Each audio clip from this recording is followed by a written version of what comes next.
Welcome back to Las Vegas. It's Alex Belfield talking to the stars of the Strip, and we're back at one of the most famous casinos in the world. The MGM Grand is home to David Copperfield, the best restaurant in the world, Joe Robuchon, and in my opinion, the greatest production ever, Car by Cirque Du Soleil, is here and performs 5 nights a week, 2 shows a night, and it's 2 stars, Jason, who we'll talk to in a second, and Emma. Am I stalking you or are you stalking me? Because we seem to meet up every year at this point. I think you might be stalking me. And who can blame me? And we're going to talk about your private life in a moment, because congratulations are in order. We'll do that next. And Jason as well. How are you? Hello, doing fine. Nice to meet you. Nice to see you. Firstly, I can't lie. This is my favorite show in Las Vegas. I've said it year after year after year. I have never seen anything on this scale anywhere else in the world. I've done Broadway for 15 years. I've reviewed in the West End. There is nothing like it anywhere else, is there? You say that to all the girls, don't you? Let's talk about this show then. For those who don't know anything about it and the size of this show, you have a stage which is on a precipice and it goes up, down, sideways, across, vertical, horizontal, and all within seconds. It's completely unique. I've never seen anything like it anywhere else. Yeah, it is pretty amazing. They call it the gantry crane. It is one in a kind, and it's pretty crazy to work on. Imagine standing there and all of a sudden you're vertical. It's pretty crazy. Yeah. I can't imagine, and it still makes me nervous, this show, and I still fear for your life because, I mean, it looks so dangerous, of course, which is the point, isn't it? Yeah, it is. Actually, it's very dangerous all the time.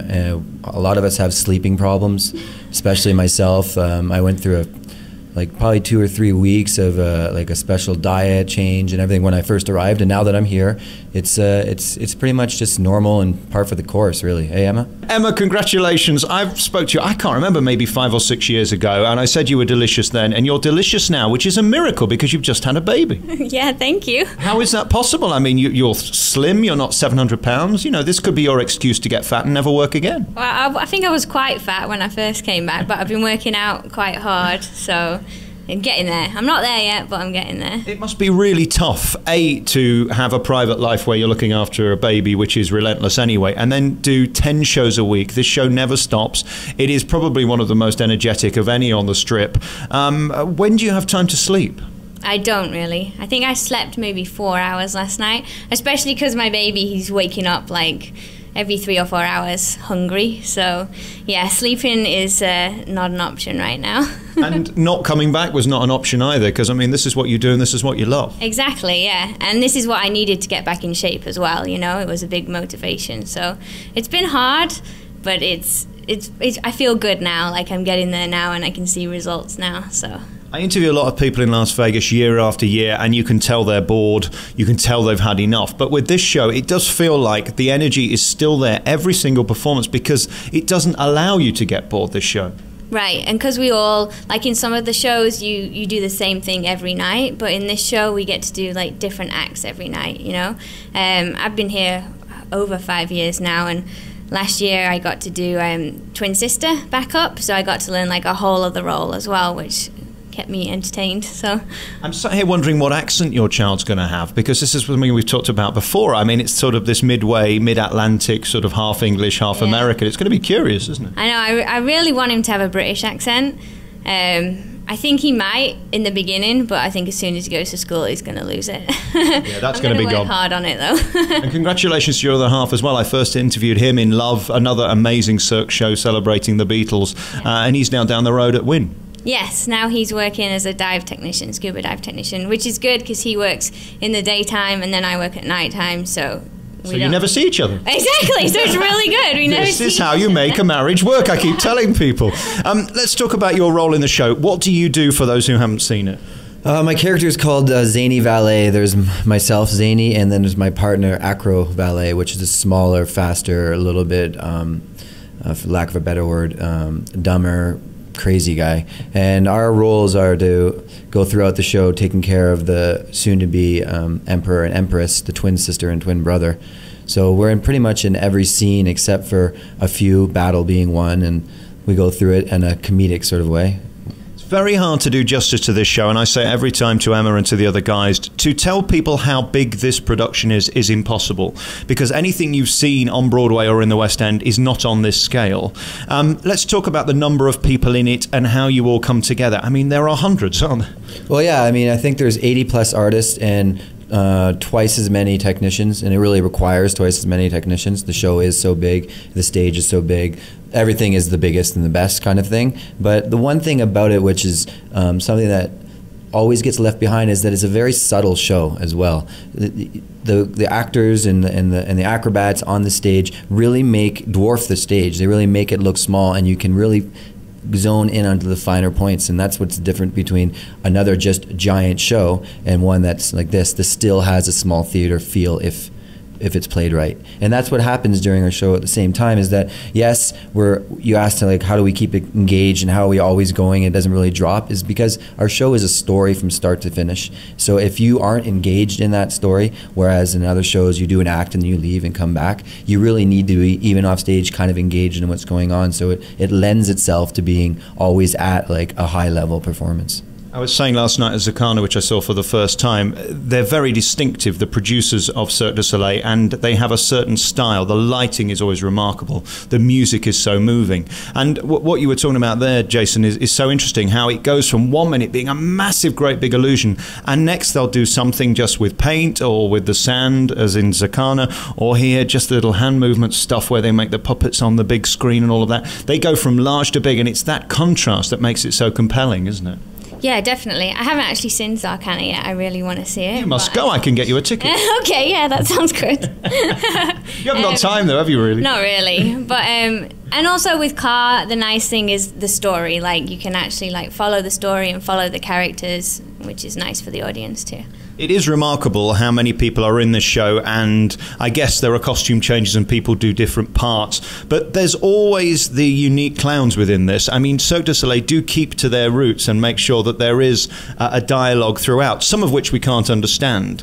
And for many people who go in, I'm sure they don't actually understand the story. It doesn't matter because it's international, it's in all languages, and as long as you're enjoying it, that's the point, isn't it? Mm-hmm. Oh, absolutely. One of the things about any performance is when you watch a performance, you see people on stage who are actually enjoying themselves, it's more interesting to watch. Just like anything in normal life, you see people having fun, it's fun to watch, right? So that's what goes on in our show, and the role that I have, for lack of a better word, we're not really clowns. It's kind of there is things that happen to us, like any tragedy. Anything that happens at home or with your family, say you get in a major fight, if you always look back at those points, there's always a funny undertone to all of it. You can always sit back later and laugh, or laugh during it, and that's kind of the role that we're involved in. We can't play a joke or do jokes for people because the audience picks it up like that, but standing in front of an 8-foot tall turtle who's dancing in front of you, how do you play that subtly? You ask yourself so many questions throughout. Questions like, who has to clean all that sand up? The technicians. This is what's great about Cirque. There are no limits, are there? When they sit down and come up with these shows, it seems to me they have a blank piece of paper and virtually an unlimited budget to create something like that. Who else would be bothered to have to go through that twice a night? Well, imagine it. There's like 2 levels of this show. You have the show above the ground, what you see, us, the makeup and lights and stuff, the ones that get applauded for. And then you have twice as many people underneath doing more exciting things for me than the things happening on stage sometimes. I wish they would sell a ticket beneath and see what's going on, because it really is a ballet. It's absolutely crazy. And these guys are like not only amazing on the spot, but they're some of the best welders and carpenters and riggers in the world. I mean, to sit down at a conversation, every time I do, I just feel like an idiot. Right, and you sit there in the audience just wondering what's going on backstage because it is so enormous again. And then I ask myself questions like, is there some massive airbag? Is there somebody catching you? Because you're falling from what seems like 35,000 feet. And you get up and do it again 3 hours later. I mean, it's remarkable. Yeah, we use nets and airbags, of course. But yeah, the technicians, they're brilliant, Without them, we couldn't do the show. Like, it's amazing what they do. And of course, then we have the Cirque magic of the music and the lighting, which segues so beautifully between scene to scene to scene, often from enormous to very small. And that's so clever. Do you enjoy it as much as we do on stage visually? Because it's so moving. The way that they contrast the lights from scene to scene is so clever. How do you view it? Are you in the moment? Are you watching the show in your own mind's eye? Tell me how it feels when you're on that enormous stage. Well, there's 2 things. First of all, to comment on the music. The music happens below the show for the most part. There's a studio for both the percussionist and the bass player, and then with all the other instruments, the band leader and the cello and everything. And it happens stands in a room not much bigger than the one we're sitting in here right now. And when you're up above and your audience listening to it, it sounds like there is an entire orchestra sitting underneath there. So that is the magic. And one of the things that's happening right now is one of the girls and singers in our show is currently out, and you don't notice it until they're gone. And when they're gone, you can really tell that there's this empty, have a backups track for it and sing through it, but they really can notice that. And that is one of the finer points of the show, is that it really does come down just the human people. It always gets overshined by this giant stage and all the lighting and everything, but when you look at it deeply, it's the people that are underneath the stage, on the stage, performing on the stage, are the musicians. And that's one of the things, the best thing about it. I completely lost what you said to me, what your question was, because that's kind of what I do normally. It's the ADD, light kind of thing, but you know. You did absolutely fine, and I've not mentioned your hat once. Oh, thank you. I was going to say that. You have the perfect face for radio. Indeed I do. We normally talk in the summer. I'm going to move on swiftly and talk back to you because you're more attractive. We normally talk in the summer when it's 700 degrees, and I mention your hat because, I mean, today it's like -2 here. It's really cold. This is England cold, isn't it? It really is, yeah. And people don't think it gets this cold in Vegas, but it's cold. I always am amazed for performers how it must affect the way you feel, because, I mean, you're going to ache more if it's colder, and if you're a vocalist in the summer, it's going to be really hard to sing if it's 120 degrees. Does it bother you, or have you found a way of getting through it? It doesn't bother me too much. It actually affects like the stage. If it's raining, the stage is sticky. The humidity affects the bungees. So for sure, it affects the show a lot.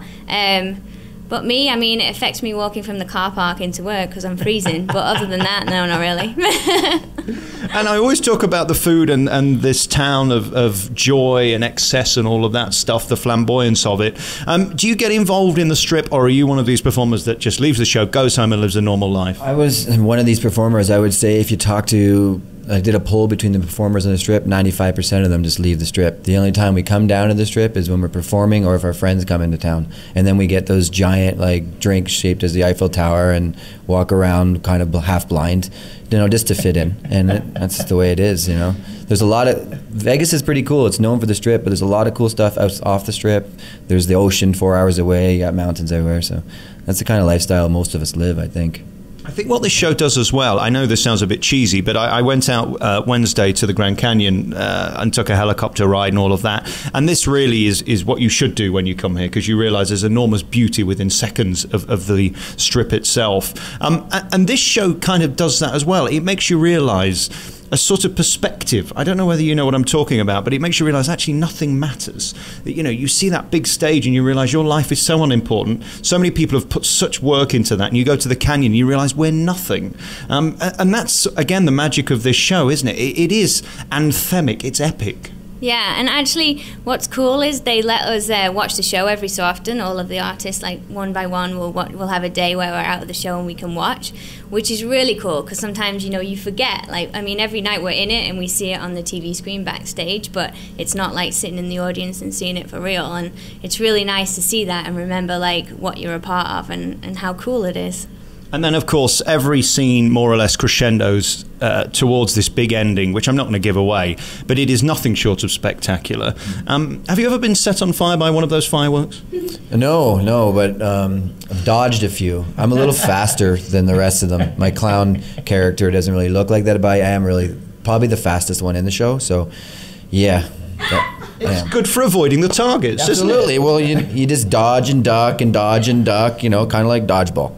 And the question I've got to ask, from a geeky point of view, every time I come, the one scene I don't like, it makes me too nervous, is those two guys who go around that thing. I'm not going to give it away. Do they ever fall off? Because it looks like they're very close to falling off. No, they can't. They can't ever fall off. It's not an option, and They will never fall off. Because it looks like they come close, doesn't it? Yeah, but they're so good that they make you think they're about to fall off, but they're not. They're totally in control. They've been doing it forever, and I don't like it. Can you get that taken out of the show? It's the only bit I don't like because it makes me nervous. Sure, yeah, we've been trying to do that, but they have a contract, and that's why they're still here. Both of them have been they're brothers. They've been brothers their entire lives. Really? Yeah. Well, they took a month off in the mid '80s, but now they're back to being brothers, and what they do is it's no short, like you said, of amazing. Their combined ages together is actually over 165 years old, which no one knows that. That's incredible. I know. They look so young too. They really should be in the Guinness Book of Records, shouldn't they? We're looking at that as well. But to be 84 and a half and still going around on that big thing there's is another group out of Lithuania that are the average age is 87, but we're not sure if one of them is actually a brother. Isn't that the thing about show business? There's always someone chasing your tail, isn't there? No matter how old you are, there's somebody coming in older. Yeah, nonstop. Imagine chasing your tail, running around in a wheel. Right. Imagine being David Copperfield and seeing Chris Angel down the end of the strip. I mean, it's enough to send you insane. I don't know why he doesn't make him disappear. Hey, listen, I've loved talking to you both. I like you very much. And I like you as well. Good luck with the baby. Say hi to your other half. And thank you so much for talking to me again. What are we now? 4:45. What happens next? I have trainings, workout. Oh, how dull. I know. Upper body workout. Come to the buffet with me. I wish I could. And then I'll do my makeup, and then I'll be ready for the show. You're here at the MGM Grand, which has to be one of the most famous in the world. I mean, if you asked 100 people, name a hotel, I'm sure they'd say this one. To be here in this show, on this scale of production, must be amazing. Do you still pinch yourself and think, I'm the luckiest guy in the world? It's funny that you said that. The MGM itself, it's kind of like this attitude when you're walking into work. MGM is this older place, an older hotel, and you walk in and you come into a badass show in a badass hotel. Yeah, it's every day. I mean, and at the end of the day, they applaud for when you go home. Like, when is the last time that happens, you know? I haven't had the clap in years. Me neither. Exactly.